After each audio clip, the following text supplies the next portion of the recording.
আসসালামু আলাইকুম সুপ্রিয় দর্শক, কেমন আছেন সবাই? আশা করছি সকলে ভালো আছেন। আজকের ভিডিওতে আমরা কথা বলবো মরিশাস যাওয়ার বর্তমান সময়ে খরচ সম্পর্কে। আমাদের বেশ কিছু ভাই মরিশাস যাওয়ার খরচ সম্পর্কে জানতে চেয়েছেন। বর্তমানে বাংলাদেশ থেকে মরিশাস ঢুকতে গেলে কত টাকা খরচ লাগতে পারে। আজকে আমরা খরচ সম্পর্কে বিস্তারিত কিছু তথ্য আপনাদেরকে দেওয়ার চেষ্টা করব। যারা মরিশাস সংক্রান্ত তথ্যগুলো পেতে চান প্রতিনিয়ত অবশ্যই আমাদের চ্যানেলটি সাবস্ক্রাইব করে রাখবেন।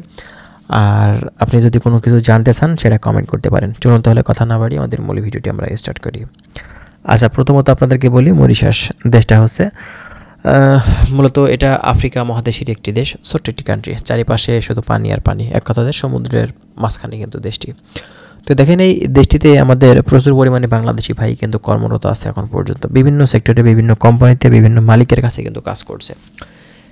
বিগত দিনগুলোতে মরিশাসে যেতে গেলে অনলি 1.5 থেকে 2 লক্ষ টাকার ভিতরে কিন্তু খরচটা লাগছিল। তবে রিসেন্টলি আমরা বেশ কিছু নিউজ পেয়েছি, বেশ কিছু তথ্য পেয়েছি, বেশ কিছু ভিডিও বা বেশ কিছু মাধ্যম থেকে আমরা যে বিষয়গুলো দেখতে পারছি বা জানতে পারছি, সেটা হচ্ছে বর্তমানে কিন্তু মরিশাসে ঢুকতে গেলে বিভিন্ন এজেন্সি আছে যারা বেকারির কাজের উপরে ঢুকতে গেলে খরচটা কিন্তু প্রায় 4 লক্ষ, 4.5 লক্ষ, 5 লক্ষ টাকা কিন্তু ডিমান্ড করছে, যেটা খুবই মাত্রাধিক। কারণ এত টাকা খরচ করে আপনি সেখানে গিয়ে আপনার যদি এই খরচের টাকা তুলতে হয় তাহলে কিন্তু আপনার অনেক দিন সময় লেগে যাবে।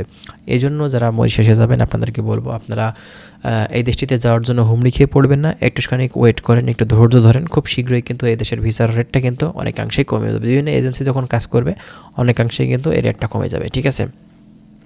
আর বাংলাদেশিরা যে কাজটা করে, কোনো দেশের ভিসা ওপেন হলে কিন্তু আমরা তাড়াতাড়ি গিয়ে সেখানে জমা দিয়ে থাকি বা হুমড়ি খেয়ে পড়ি। এ কারণেই কিন্তু খরচটা বিভিন্ন এজেন্সি সুযোগ বুঝে বাড়িয়ে দেয়।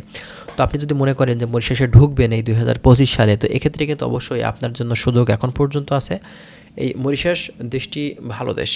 এই দেশটিতে কিন্তু এখন মানে একেবারে কম স্যালারি আর কারণেই দেখা যায় যে 40, 45, 50, 35 এমন কিন্তু স্যালারি, মানে স্টার্টিং স্যালারি। এবং আপনি কোম্পানিতে যত থাকবেন, কোম্পানি থেকে আপনার কাছে থাকা, খাওয়া, ওভার ডিউটি সব কিছু সেখান থেকে আপনি পাচ্ছেন। চিকিৎসা সব কিছু কিন্তু আপনার কোম্পানি থেকেই দিচ্ছে। এবং আপনি যদি লং টাইম থাকেন এক্ষেত্রে আপনার কিন্তু দেখা যাবে যে যে স্যালারিটা সেটাও কিন্তু ধীরে ধীরে ইনক্রিজ হবে আপনার কাজের মানে অভিজ্ঞতার উপরে। যত তাড়াতাড়ি কাজ শিখতে পারবেন, যত তাড়াতাড়ি ভাষা শিখতে পারবেন, আপনার জন্য কিন্তু বেটার হবে। আপনি তাড়াতাড়ি সেখান থেকে টাকা বেশি আর্নিং করতে পারবেন, ঠিক আছে?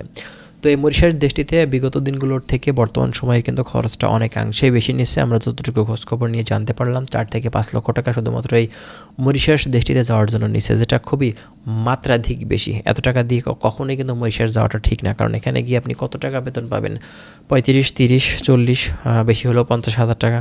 এর বেশি তো ইনকাম করতে পারবেন না। তাহলে আপনি যদি 5-6 লক্ষ টাকা খরচ করে এই মরিশাসে যান, তাহলে আপনার এই টাকাটা তুলতে কতদিন লাগবে? এই হিসাব নিকাশটি কি আপনার মাথায় আছে? এজন্য যারা মরিশাস যাচ্ছেন আমি আপনাদেরকে বলবো, একটু বুঝে শুনে কাজ করেন।